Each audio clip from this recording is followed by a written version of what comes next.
En el site les dejo un documento en donde explico cómo se hace el diseño de un controlador PID bajo la metodología Ziegler-Nichols.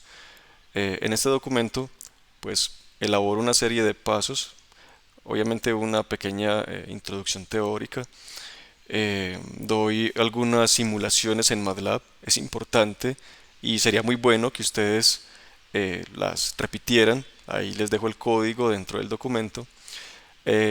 Y también les digo, pues, qué es lo que podríamos esperar de nuestra respuesta. Uno puede tener diferentes respuestas como estamos viendo acá. Hay muchos tipos de respuestas. Y la idea es que encontremos la respuesta típica de nuestro sistema, de nuestro proceso.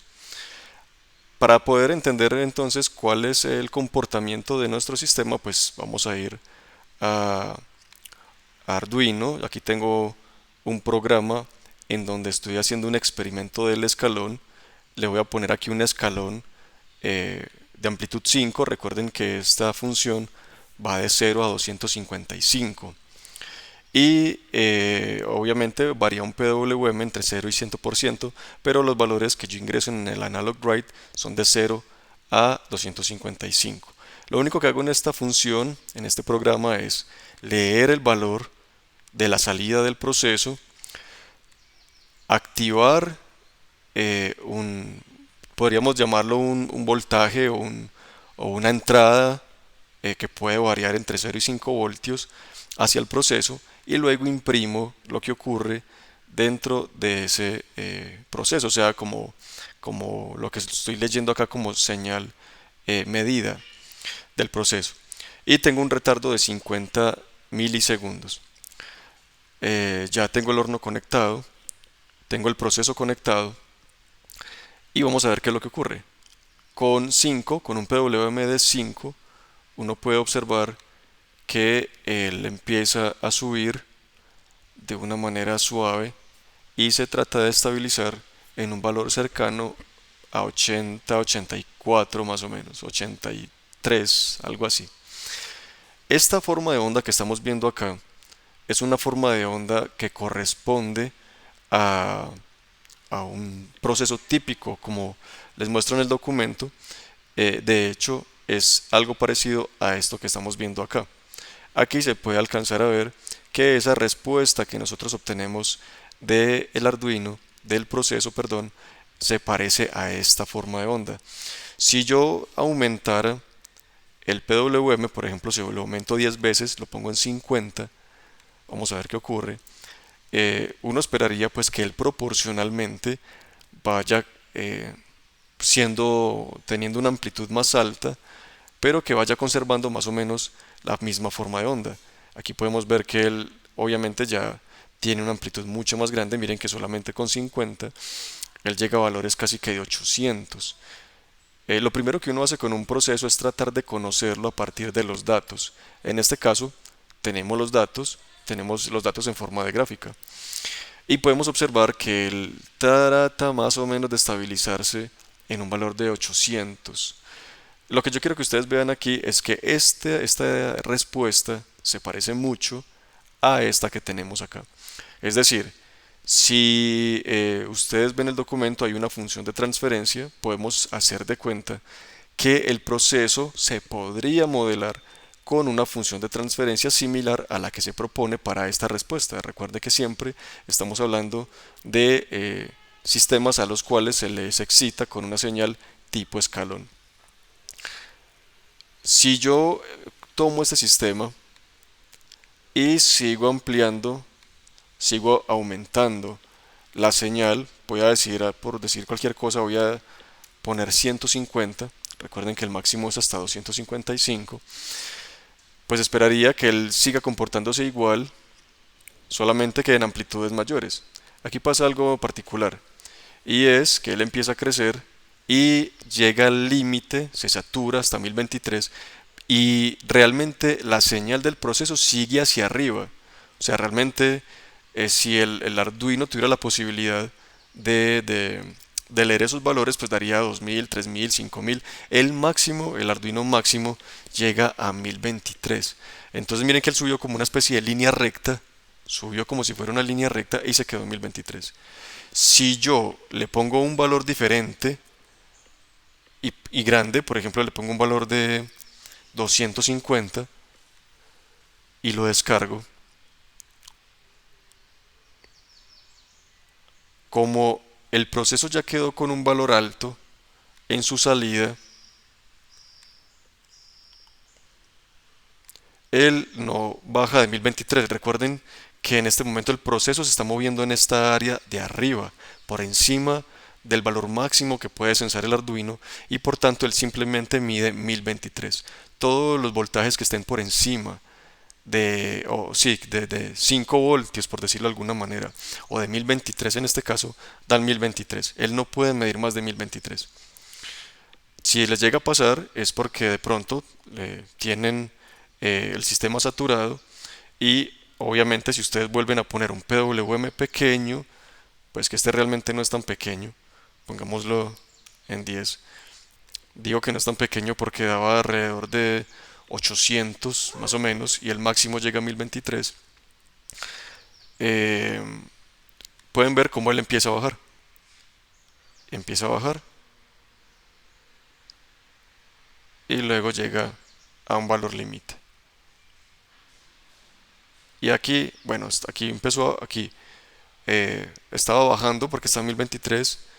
Cuando encendí el Arduino, pues subió un poquito y ahora está bajando porque tengo un valor pequeño eh, en el PWM, o sea, en el escalón. Seguramente él va a bajar así por un rato. Entonces, uno podría suponer que el sistema puede tener dos formas. Una, la que ya vimos, que es una señal tipo escalón suavizado, o podría suponer que él es de esta forma, tipo, a ver si lo tengo por aquí, que es una señal que sube permanentemente en el tiempo. ¿Por qué? Porque generalmente en el razonamiento de los sistemas lineales no se tienen en cuenta las saturaciones.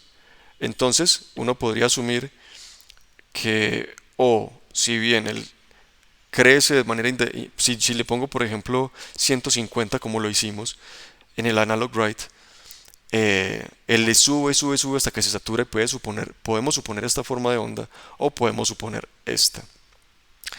De hecho, cuando hacemos la curva de Ziegler-Nichols, se hace lo siguiente. Primero, vamos a suponer, como es más general, que la respuesta del sistema es tipo sigmoidal, es como un tipo de S, que es lo que ya hemos visto. Pero eh, si nosotros recortáramos, si nosotros recortáramos hasta acá, a ver si nosotros recortáramos solamente este pedazo, nosotros podemos hacer de cuenta que L es una línea recta que crece hasta el infinito. O sea que nuestro modelo está dado por un sistema que prácticamente siempre está en cero. Cuando llega a L empieza a subir y así permanece hasta el infinito. Ese no es un modelo que represente la respuesta del sistema en todo el tiempo, pero por lo menos sí lo representa en los tiempos iniciales. En los primeros tiempos de respuesta, los dos modelos sí se parecen mucho. Hablo del tipo sigmoidal, o sea, tipo S, y del tipo línea recta. Para los sistemas de control es mucho más fácil suponer que estamos trabajando con un sistema tipo línea recta. Entonces se hace el siguiente procedimiento. Tenemos una curva, vamos a graficarla otra vez aquí, vamos a generarla con 50.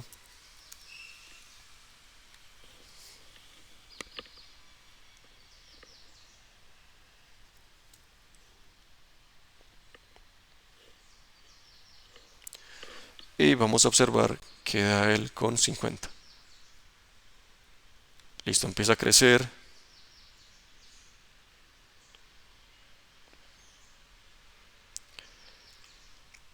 Y tenemos la forma de onda que ya habíamos reconocido anteriormente. En este caso, pues ustedes pueden ver que él tenía ya un valor inicial como en 600 más o menos y sube como hasta 800 más o menos. O sea, hay un escalón desde 600 y punta hasta casi 825 y sigue subiendo un poquito más. Pero yo quiero centrarme en la forma de onda. Vamos a ver otra vez si lo podemos ver. Listo. Ahí tenemos la forma de onda tipo sigmoidal de la cual estábamos hablando. Capturamos esta forma de onda, obviamente por medio del monitor serie, podemos llevarlo a Excel o a MATLAB y graficarlo o a Octave. Y a partir de esta respuesta vamos a obtener esta forma sigmoidal. Trazamos esta línea recta, aquí les pongo un ejemplo. Aquí están los datos, aquí está el sistema, este está mejor. Aquí tenemos una respuesta real y en el punto de inflexión se ha trazado esta tangente. Esa tangente la pueden ustedes calcular a mano imprimiendo la curva o si quieren lo pueden hacer desde MATLAB o desde Excel, como bien les parezca. En ese orden de ideas, entonces nuestro modelo va a hacer esta línea que va desde 0 hasta punto 3 eh, sin hacer prácticamente nada, eso se le conoce como tiempo muerto, y desde punto 3 arranca como una línea recta hasta el infinito. Aquí se puede ver que más o menos hasta punto 6 los dos modelos se parecen un poquito, no, obviamente no vamos a decir que son iguales, pero sí tienen cierta similitud. De punto 6 en adelante no se parecen tanto. Pero en la metodología Ziegler-Nichols es suficiente tener un modelo que se aproxime en estos primeros tiempos, por lo menos en este caso hasta punto 6. Luego de tener esa línea recta, esa línea tangente, venimos acá y a partir de la intersección con el eje vertical calculamos alfa y con la intersección con el eje horizontal calculamos L. A partir de alfa y de L calculamos la función de transferencia que es la que tenemos aquí. Básicamente, ¿para qué nos sirve eso? Para ir a una tabla, vamos a esta tabla, y en esa tabla nos van a dar a nosotros eh, los coeficientes de K sub P, T sub I y T sub D, que básicamente son las constantes que sintonizan el controlador P y D. O sea, yo cojo esto, este realmente es alfa. Aquí simplemente reemplazo alfa por el valor que obtuve acá. 1.2 sobre alfa, eso me da K sub P del control proporcional. Reemplazo L, sacándolo del valor que obtengo aquí. Y eso me da 2 por L me da T sub I y L medios me da T sub D. Muy sencillo. A partir de esta tabla entonces yo calculo K sub P, T sub I y T sub D. Este T sub P no lo necesitamos, si quieren luego hablamos de él, pero para el presente control solamente pues requerimos calcular estos parámetros de acá. Bien, vamos a hacer de cuenta que ya calculamos estos parámetros, pero antes de eso vamos a ver cómo se comporta este horno con un control proporcional. Este es un control proporcional, aquí calculo el error, lo multiplico por una K, hago la limitación y grafico lo que está en la salida del proceso y aquí saco la ley de control. Voy a descargar entonces el control proporcional y vamos a ver cómo me da para este horno en particular, para este proceso en particular, que es un horno. Obviamente esto aplica para, pues en general para cualquier proceso. Digo horno y proceso de manera indiferente. En este caso hay un K sub P igual a 3 y tengo una referencia igual a 400. Aquí se puede observar que hay un error en estado estacionario porque él no llega hasta 400. Yo quiero que llegue a 400 y él no llega hasta 400. Voy a aumentar entonces la K para reducir el error y la voy a poner por ejemplo en 30.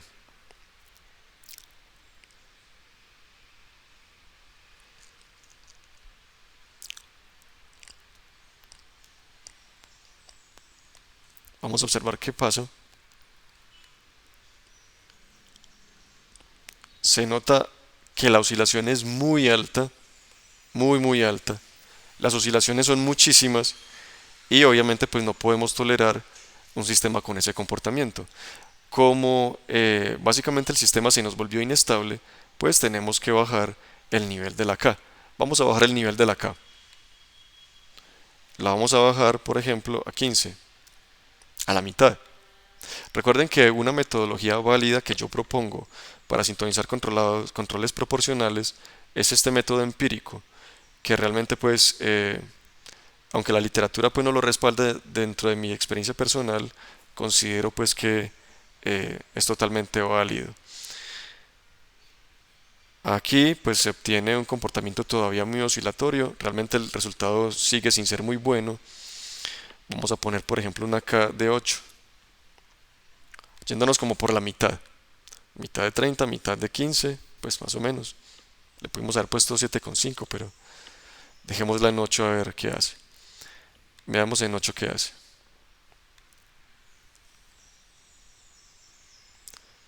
Sigue oscilatorio, trata de estabilizarse un poquito mejor, pero aún así sigue muy oscilatorio. Y ustedes pueden notar aquí que aquí tenemos 400 y él está oscilatorio y tiene un error muy grande porque todavía no hemos llegado al valor de 400 que queremos. No hemos llegado a 400. Aún tenemos una brecha acá. Él está oscilando más o menos como en 397, algo así, valor promedio. Y tiene un ruido más o menos apreciable. Ahora vamos a programar el controlador PID. Realmente estos coeficientes, aquí les dejo el programa, yo se los monto en el site. Obviamente el controlador PID pues tiene más cálculos. Les voy a hablar grosso modo pues de lo que hay aquí. Está la referencia, la salida del proceso, el valor del control proporcional, K sub P, T sub D, que es el parámetro del control derivativo, T sub I, que es la constante del control eh, integrativo, N, que es un filtro que me ayuda a reducir un poquito el ruido, que no dé tan grande, porque como ya lo hemos hablado, cuando yo hago la K sub P muy grande, el ruido tiende a aumentarse. Y eso aumenta, ese efecto se aumenta con la inserción de una acción derivativa. Entonces, este n es un filtro, que más o menos los coeficientes están aquí, que lo que hacen es reducir el ruido. No es difícil, básicamente hablar de un filtro es como quien dice que yo cojo una cantidad de muestras y las hago un promedio y los que son las muestras que son que se salen mucho del valor promedio las dejo por fuera. Es algo como eso. Este es H, es el periodo de muestreo. Para las simulaciones o para el código que he venido haciendo, tiene un valor de, yo le puse 60 milisegundos, porque aquí tengo 50 milisegundos y estoy haciendo de cuenta que todo esto se demora un milisegundo, 10 milisegundos, perdón, más o menos, más o menos. Obviamente es un cálculo aproximado, pero más o menos. Entonces el periodo de muestreo pues son 60 milisegundos. Si yo cambiara este valor de aquí, le pusiera 100 o le pusiera menos o le pusiera más, seguramente el periodo de muestreo cambiaría. Pues yo le podría poner aquí 50 milisegundos, pero dejémoslo en 60 porque realmente la ejecución del código pues se toma un tiempo también. Aquí hay unas constantes que hacen parte del control. Este, como les digo, es el filtro. Estos dos hacen parte de la acción derivativa y este hace parte de la acción integrativa. Defino el error, el componente P, el componente D, una variable que yo llamo como algo así como parte derivativa anterior, parte integrativa anterior, U, que es la acción de control, y también defino un error, que es el error anterior.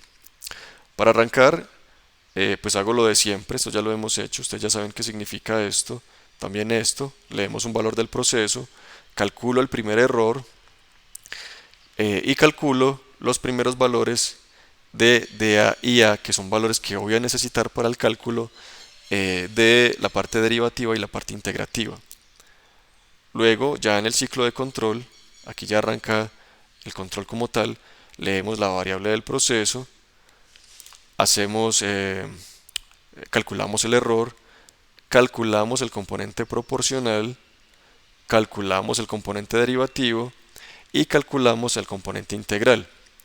Aquí hay algo importante y hay que notar que cuando yo voy a usar ecuaciones diferenciales, en este caso es una ecuación en diferencias, necesito valores anteriores por la aproximación que se hace.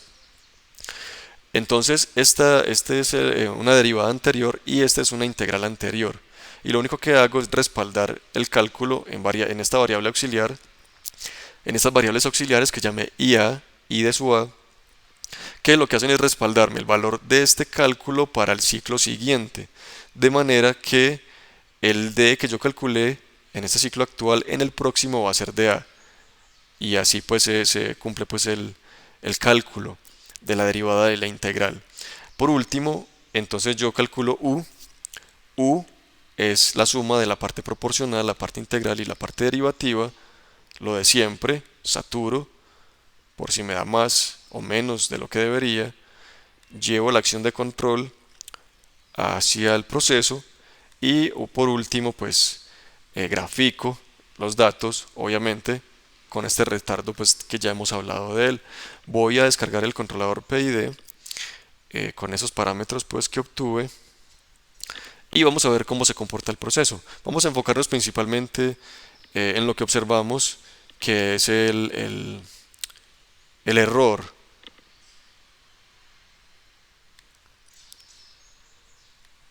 Bueno, recuerde que tenemos una referencia igual a 400.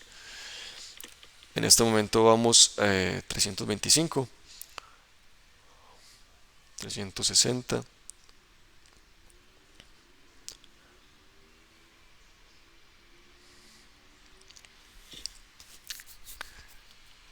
Estos cálculos realmente los hice muy rápido y obviamente no es el mejor control para este proceso en particular. Me enfoqué principalmente en que ustedes visualicen en esta explicación el efecto que tiene el control PID sobre todo sobre el error en estado estacionario. Recuerden que nosotros queremos llegar a 400. Cada vez que él esté por debajo de los 400, el controlador PID trata de estar en 400, siempre trata de dejar ese error en cero. Vamos a ver si lo puede lograr. Ya estamos cerquita de los 400, sigue subiendo.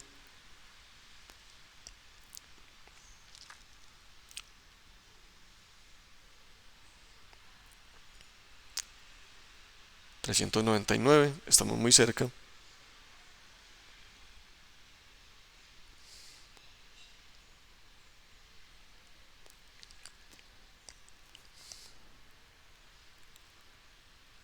Bueno, realmente ya estamos en 400. Ya en 400 él trata de permanecer en estos 400.